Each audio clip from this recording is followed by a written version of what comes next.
everyone. In just a second, I'm going to be introducing author Henry Turner, and we're going to be talking about his newest book called Hiding.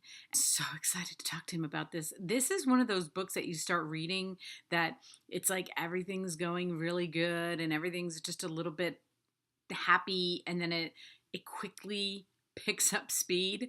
So he kind of just sucks you into it, and it is, by the end, I was crying. So, anyway, here is Henry.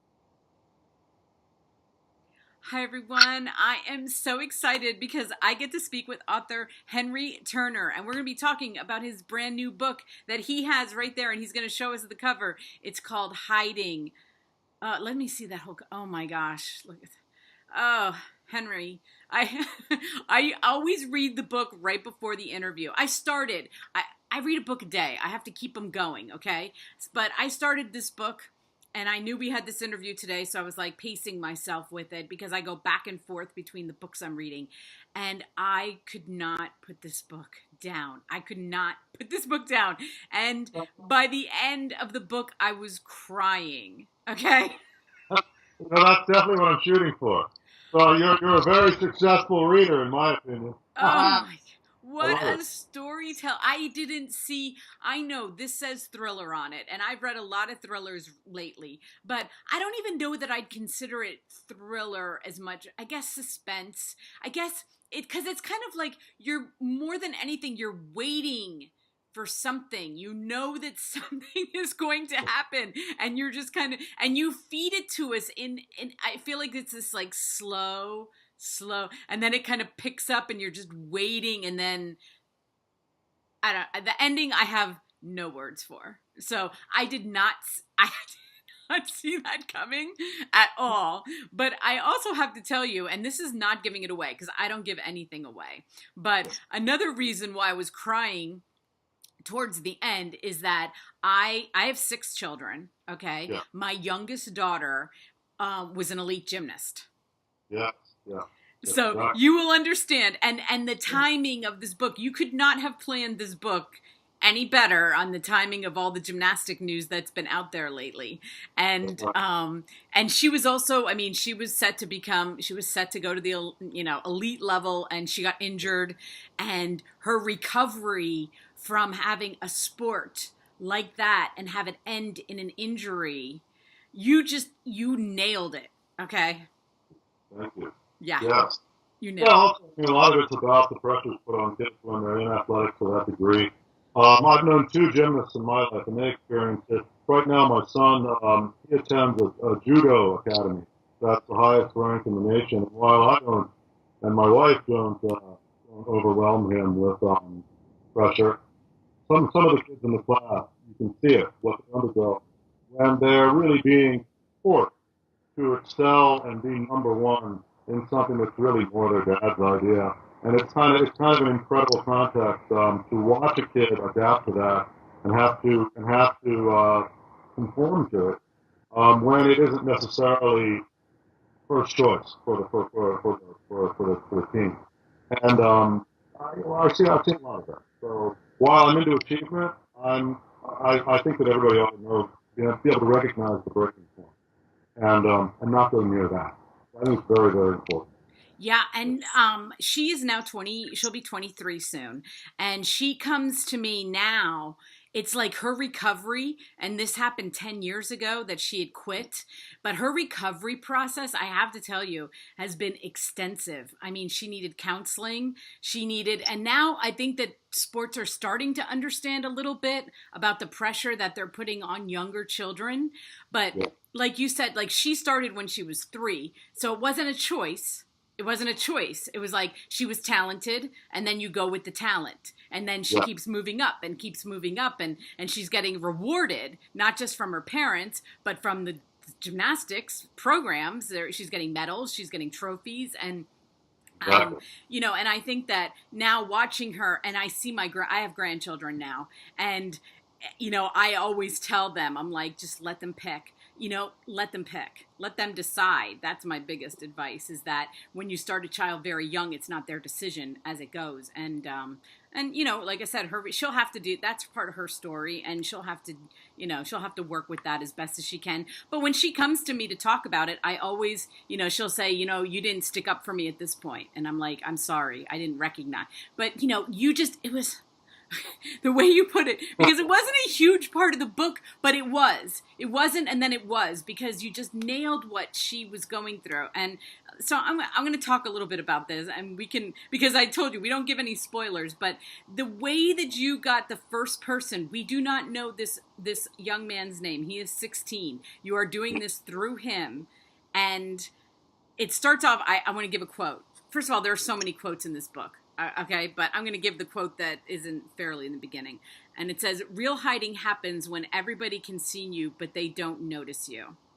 And I love that. And so we go that this young man is hiding, and then he ends up in his ex-girlfriend's house. And then that's the majority of the book. And I don't want to give anything away, so I don't know, you talk about it as much as you can. The word hiding winds up being defined in many ways. There's the initial idea of how he's hiding, which is he's hiding in his ex-girlfriend's house. So there's actually the physical act of hiding. And that's significant, but that's actually that's sort of the most obvious hiding that he's doing. He's actually physically hiding. He's in the basement, and he's making his way through the house, making his discoveries about it, etc. So what I was talking about was how in the book, hiding is defined in many ways. And the most apparent version of hiding is that he actually goes into his ex-girlfriend's house, sneaks into the house at night, and he's hiding in the house. He's got this big, opulent house. He's from a much higher socioeconomic level than he is. And he's always wondered what about him she liked. Why did she want to go out with him? This is what he's going to be investigating. At the same time, he's talking a lot about his neighborhood. He's talking a lot about how he's perceived in the neighborhood or not perceived.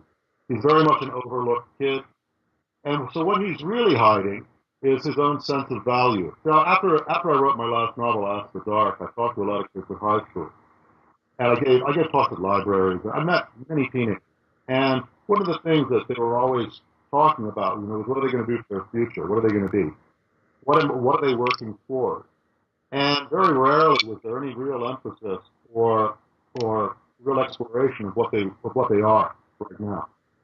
Which I thought was really funny, because when you talk to older people, they remember their teen years to the point where sometimes it's the favorite time of their life, if they were the quarterback, or it could be a time that was very emotionally painful, a lot of transitions, they still remember it.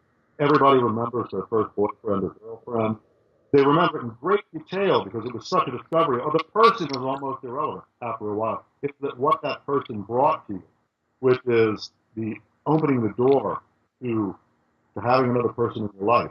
And that's so incredibly special and such a huge transition. It's one of the primary transitions in life, going from the isolated child to the socialized person who actually has the beginnings of what might be a mate. I mean, it's extraordinary.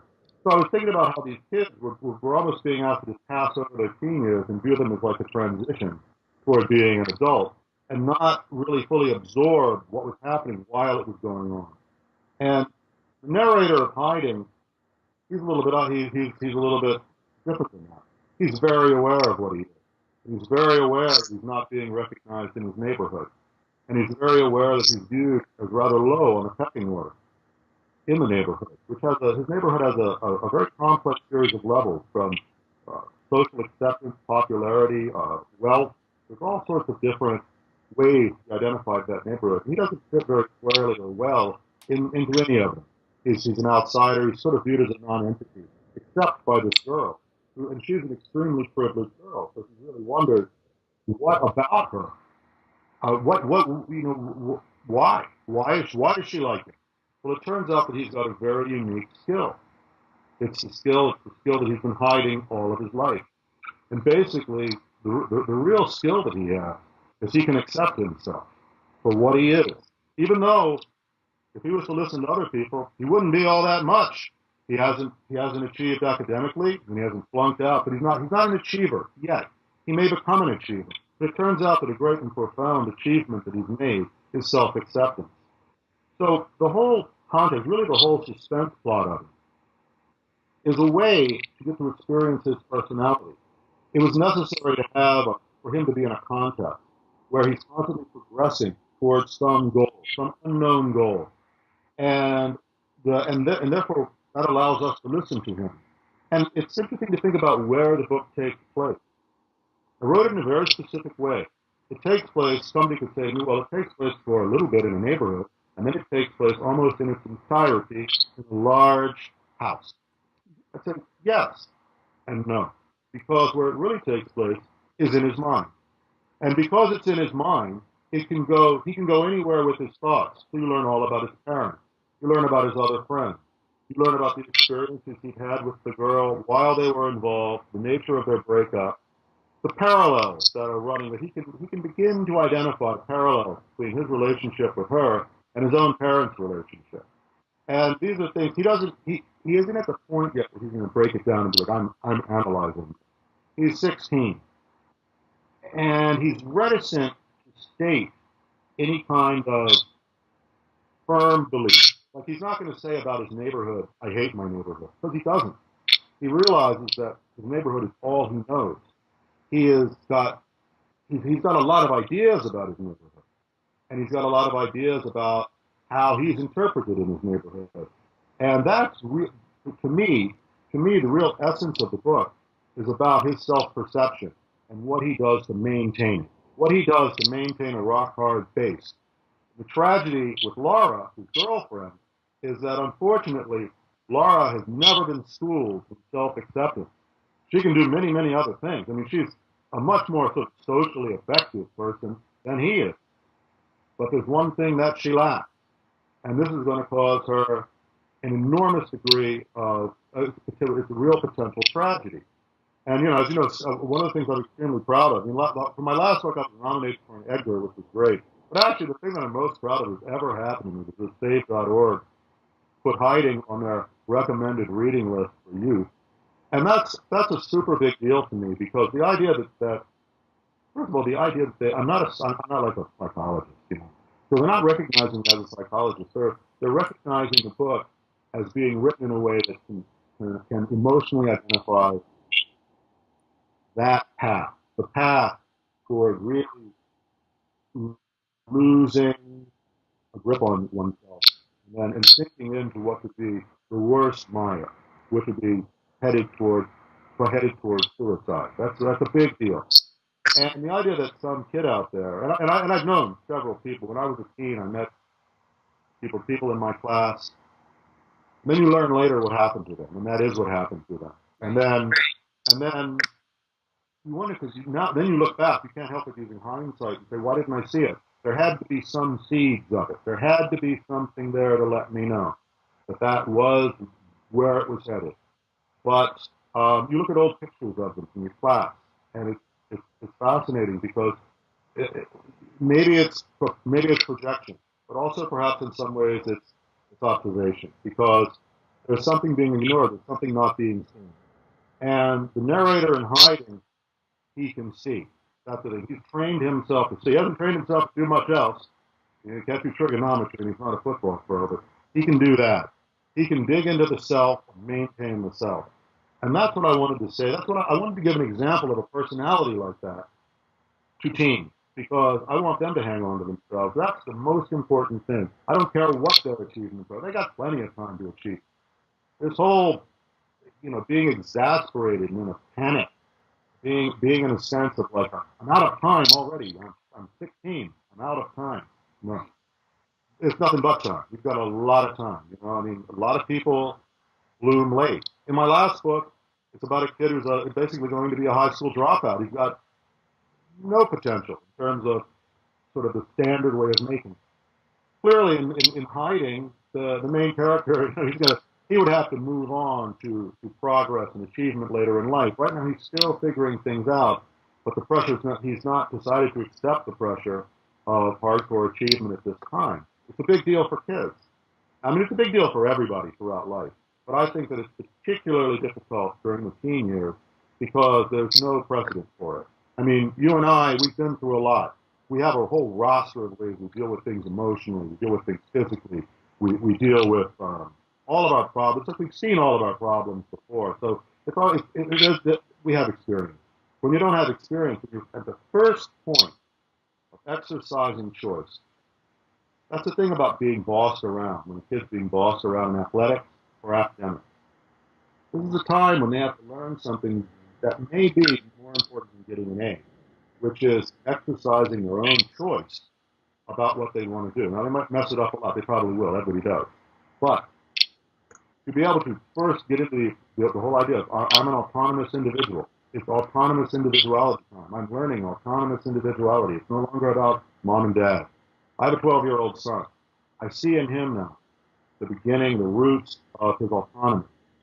As a dad who used to like hold his little 6-year-old, it's not the easiest thing for me. It really isn't, because everybody's a little bit clingy. But still, I want to see him develop into. I want him to see him be more autonomous and individualistic than I am. I want him to really get there, and I don't think I'm going to get him to be there if I just force him to do 100 push-ups in a row, which is like something I see people do. And then scream at him in front of 100 people if he only does 86. I mean, enough. So it's about that. That's what's being hidden in the book is the value of the self. He hides that, but he doesn't want people to mess with it yet. He holds on to it, and he's rooted in it. So there's really nothing that's going to take this guy down, even though he doesn't really seem to outwardly have a lot. Right. That's the theme, That's what I wanted to actually write about. But to write that, you're writing a sociological track. So essentially, it's got to be couched in a suspense tale. And I love the idea of sneaking into somebody's house. I don't know what it is with me and housebreaking, but my last book was about a housebreaker too. He was actually a crook. This guy, he's not really a crook, but he's getting in a lot of trouble if he gets caught. So. But it's always about busting into a house. I don't know what I'll do next, Maybe an apartment, maybe a condo. Yeah, it was crazy because the tension that you built up as he's in this house, because you keep waiting for something to happen that's he's going to quote unquote get caught, being in the house. And what I loved the most was like, okay, so this is YA. And I was interviewing an author this morning in England, and she had written both adult and YA books. And I said to her, what's the difference? And she said, well, in a YA book, the child is the teenager or child or whatever is the main character. And then I was like, that's right, because I'm reading yours. And I was like, right, it's not that it's any less tense. It's not there's any other theme. It's that the main character is a teenager, and so it revolves in his world from his perspective. And this book does that perfectly, because the observations, like as you were in his head, like they were so simple. The sentences are so simple, and yet you're in his head and you're almost like reliving. Like I was like, I thought like that. That's exactly how I thought. That's exactly like, and even his craziest thoughts, I was like, I'm pretty sure that's how I was thinking about kids in school and, and different situations and his friends and, everything that he went through as he's in this house and the way he's reminiscing about his parents and his friends and what he'd been through. And I am so happy that I read this book. You just have no idea. I mean, and then I went on your website and I saw you're a storyteller from like the time it does not shock me that you've spent your life being a storyteller. Yes, I started out making films. Well, to tell you the truth, I started out writing. My mom and dad read a lot. My mom read like serious classical literature, and my dad read mystery. We had a whole room of mystery, and my mom read like serious like Dostoevsky and Rimbaud, and I reading all that stuff when I was a kid, and writing seemed like a really hard mountain to climb. So while I continued writing fiction, I think I wrote my first real serious story when I was 16. And it was a mystery story. And I started making movies because movies have a lot of stopgaps that get between you and the blank page. For instance, you have to have a lot of equipment, a lot of money. It's a huge organizational task. I mean, even if you're just making films with your friends, it's still a huge organizational task. You're making a feature film, then you have to worry about the editing. You have to start calling people. You have to start asking for in-kind stuff. So the writing and the making of the movie winds up getting kind of put into a place, and there's a huge production task. It gives you a lot to do, a lot to distract you from the blank page, as they would say. Whereas I finally just decided to buckle down. It was about 20 years ago. I was living in Greece, and I'd moved to Greece after I'd lived in LA for a few years. And when I was living in a small neighborhood in Athens. I had an apartment, and I just thought, I'm just gonna do writing. I'm just gonna focus on it. I'd written a few novels, but I hadn't really pushed them that hard. And I started writing what ultimately became the last, the first book I got published. And that because I just thought whether or not it's Dostoevsky or whether or not it's Charles M. Schultz, as long as it's really me, it's okay. And that's the big thing. You have to accept what you can do. You write it down, you revise it, you get it to the best place it can be, and it's yours. It comes from you. It doesn't have to come from somebody else, and it doesn't have to conform to any model, which is like a lot of what the narrator in Hiding thinks. In a way, Right. it's almost like how to exercise your creativity. But one thing you have to do is hang on to your creativity and know it's there. And nobody can take that away from you. And that allows you to go on pursuing. Yes. Because life just can't revolve around approval and validation. And that's something which, I mean, look at social media. I was reading recently that Facebook was specifically designed for people to go after likes. I mean, and that you go on there and you get some likes, and you go back, you want some more likes. I get it. I get it. Okay. We have to step away from light for a little while. Then we can actually do what I think we're intended to do. Because otherwise, if it's all approval validation based, that's going to wind up being an enormous handicap. And a lot of teens are faced with that a great deal. I mean, in most schools, there are very severe pecking order. My son happened to be lucky to go to a school called Eilid Encino, which is a very open school, it's independent study, and it has a different relation between genders, between teachers and students than I've ever seen before. It's almost like they're in college and they're very free, and they don't have the same click. They don't rely on those kinds of things as much. There's a little bit of it, but not. But it's not the rule of the roost, which is I think very important.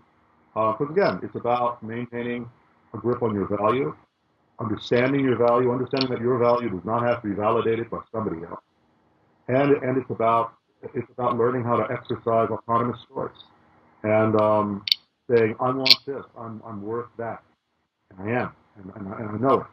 Whether anybody tells me or anybody agrees with me, I know it. And that's our narrator in Hagen.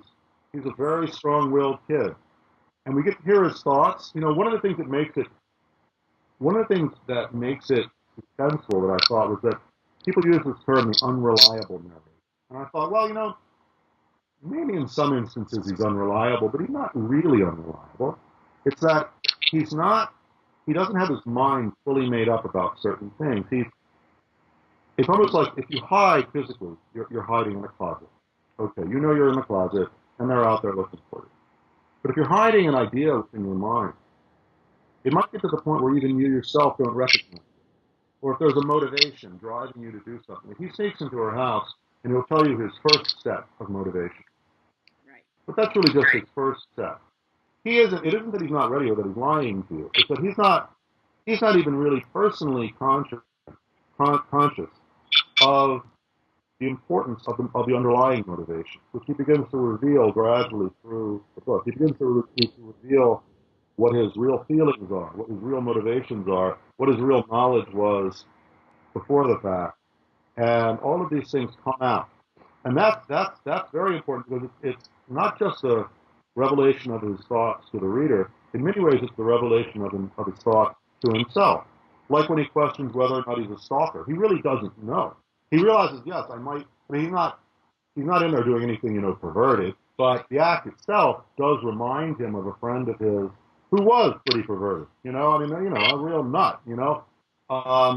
And that's significant because the narrator questions himself, but he can't really definitively answer himself until he can't really decide what his real motivation is until he's put under a kind of absolute pressure. And then it comes up. Then he has to recognize it. Who wants to recognize their true motivations unless they have to? And that would be pretty tough. So it's about those things, you know. And I think what's fascinating about using the form of like the form of a thriller, the form of a mystery suspense book, is that it provides a context in which those things can be laid out in a progression, hopefully a progression that grabs people that they want to ride with. Because as you said, it does have a slow progression, and yet it's there's always a sense of of tension. There's a sense of tension about who he really is, what he's really telling. Not that it's a lie, but whether or not it's complete. He's not. That's a big part. He's not telling the complete story yet because he can't. Only when he gets to the end can the complete story come out. That was what was wild. You know, that's what kept me going. You know. Yeah. Yeah. That was so fun. Did you know it was going to end like that? Well, what I thought, I take the ending two ways. I take it literally, and I take it figuratively. I'm very much like that. Like one of the ways I read horror stories. Mm-hmm. Edgar Allan Poe. Let's take an Edgar Allan Poe horror story. Ligeia. A man is married to a beautiful woman that he obsesses over and thinks she's just the greatest thing on earth. She dies. So he marries another woman, and his systematic mistreatment of her, well, he transforms into Ligeia, the original woman. So I thought, okay, let's throw out the supernatural thing. What do you got? You've actually got a pretty standard domestic marriage situation. A man is married to one woman, maybe she dies, he marries another woman, and somehow transforms her into some version of his previous wife. Or it could even be with the same woman. She could, for instance, be this one thing and then kind of like her personality changes and sort of forces her back to where she was. Or the woman could do it to the man. It's a very interesting thing when you take out the supernatural and you're left with the real. You're left Right. with what really happens in such a story. So if you take out that aspect from hiding, you're left with a very, again, it revolves around what his thoughts are through the neighborhood. What does he think about? He feels judged by the neighborhood. Right. Okay, that's true. He feels judged. Yes, he does. He feels overlooked. He feels ignored. At one point, I think he calls himself like he's at a swimming pool, but he's not in the pool. So you can see all the people swimming and moving around each other, and he's in a perfect position to observe them because he really can't participate. Okay. And where does he go with that? Where does he go with it when he ultimately realizes that he's going to have to find something else? It isn't going to work for him. To a certain extent, that's over for him. He's actually going to have to move on. And he does. And he does. How he moves on, you can look at as either literal or figurative. Right. And I kind of see both. And I think the same thing is true for the girl. She's actually finally confronted with the idea of whether or not she can live with her parents, which I think is a huge issue. Right. And I don't hammer people over the head with it, but think about that's heavy. Yeah. I mean, when a kid finally has to say yes, you know, it's like that old line: you can't pick who you're related to. Well, okay, I've got to say next. Got to find that now. This didn't work, and Right. that's a big deal, and it does happen. So, and what a tough transition that is to make when you're a teen, because you were just a kid. Yeah. Now, it's a big deal. Those are the things I want. Those are the things I wanted to talk to teens about. Talking about what makes a YA novel. Um, my last novel, I didn't specifically write it YA. Sure, everybody was a kid, a teen, a 14-year-old narrator, but I didn't. I wasn't thinking YA. But I was very much thinking teen, right? But with this, I was after talking to kids with schools, library, talking to them, being spoken to by them, meeting kids from all sorts of socioeconomic backgrounds, popular kids, unpopular kids, achievers, losers, right? Self-proclaimed, goth, everybody, right? Different races, everything. Didn't matter. Pressure was always the same. Pressure was always the Yep. same. And The question is, what's inside? What's rooted there? Where is the strength? You got to have the strength, the real strength, not the strength that you say, I did that, so I'm strong. No, not good enough. It's got to be internal because as we all know, life has many ups, downs, changes, vicissitudes, Yes. and that's what it takes. That's what it takes. And that's what kept me going on this book because I really wanted to say, I wanted to provide an example for a character, to team, somebody who's got that center and can share it ultimately. Oh, thank you so much. I mean, like I said, I'm so happy that I found you and that I read your book and that I can put it out there and tell everybody to go read it because it was such a blessing for me. And can you just hold up the cover one more time? And I just want to tell everybody I'm going to have the link to Amazon right underneath there. And I will have Henry's website and any other social media he's on. All those links will be listed underneath. And I just want to thank you. Thank you, Henry. Thank you, Michelle. And I really thank you for enjoying the book. I really love hearing your thoughts on it, and I love speaking to you. Yeah, thank you. Well, have a great day. You too. Bye bye.